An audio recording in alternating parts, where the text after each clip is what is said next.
Welcome to another episode of the Cynical Writer. How should authors deal with writer's block?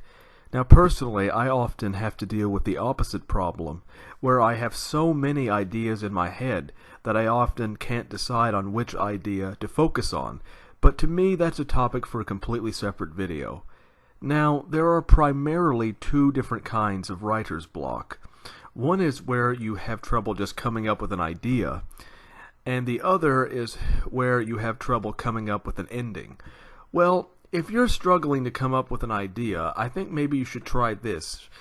Think of a setting in your head, either a place that you've been to or a place that you would like to visit, and then think about what kind of person would live in such a setting. For example, if you come across an old, creepy house, think about what kind of person would live in that old, creepy house. Think about their age. Are they married? Are they unmarried? What kind of people do they know? What kind of job do they have? And out of that, often you will come up with a story. And that's actually how I come up with most of my ideas, is that I will think of a setting, either a place that I've been to or a place that I would like to visit, and often out of that, I will formulate a story in my head.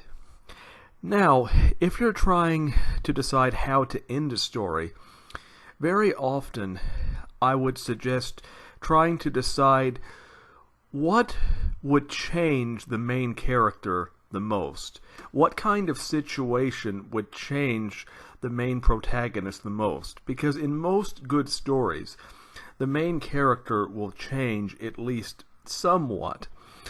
So, for example, if you're writing a story about a rich billionaire playboy, obviously the best way to change that character would be for him to lose all of his money. So now he has to deal with poverty, and that will change him in some very fundamental ways. So I thought I would just give you some suggestions for how you can overcome writer's block. Well, I hope you enjoyed my speech for today. You can check out some of my work, and I've left a link in the description section. And until next time, goodbye.